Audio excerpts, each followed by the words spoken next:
السلام عليكم. شايفين هالمنظر ما أحلاه والطعم كتير بيجنن. لازم يكون هذا الطبق موجود معنا على سفرة رمضان. لهيك هاتي لفة جلاش وحدة وتعالي نعمل هالطبق الحلو اللي بيجنن وطعم ولا أحلى من هيك. ويلا مع بعض نشوف المقادير وطريقة التحضير. أول خطوة رح نجيب لفة جلاش وزن 500 جرام تقريبا، سليمة مكسرة ما بتفرق معنا. رح نقطعها بهذا الشكل مثل ما انتم شايفين ورح نتركها على جنب. ونجيب صينية أي مقاس موجود عندكم وندهنها كتير منيح بالسمنة من القاع ومن الأطراف، ونمسك ورق الجلاش ونفرفطه بهذا الشكل بحيث إنه يكون الورق كلياته مفكوك عن بعضه.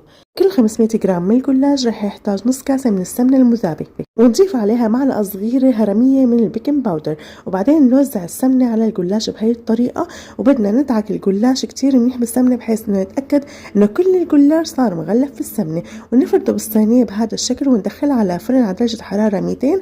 راقبوا بالفرن كل شوي ونضل نحركه حتى ياخدوا كلياتهم نفس اللون. ولبين ما يتحمر الجلاش بالفرن رح ننتقل للخطوة الثانية. طنجرة على البارد رح نحط 3 كوب من الحليب وعليهم ظرفين من الكريم كراميل، وكمان 3 معالق كبار من السكر، ومعلقتين كبار من جوز الهند، ونحركهم مع بعض هيك على البارد حتى يمتزجوا تماما. بعدين حنرفعهم على نار متوسطة مع التحريك المستمر، ما بنشيل ايدنا عنهم ابدا حتى يبتدي القوام يتقل شوي.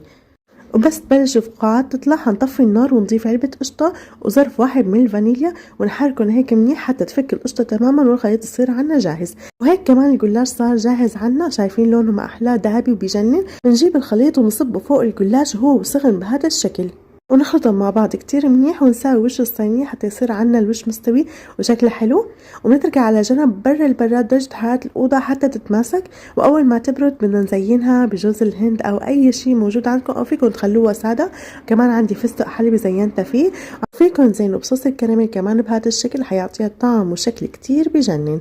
وبهيك طبقنا صار جاهز. شايفين ما أحلاه، سريع وبسيط وسهل وما بياخد وقت وطعمه كتير بيجنن. حطيه على سفرة رمضان وخلي ضيوفك ينبهروا فيه وما رح تبطلي تعمليه من جماله وحلاوته. شايفين الشكل بيفتح النفس. وبهيك طبقنا صار جاهز. وصحتين وألف هنا على قلبكم.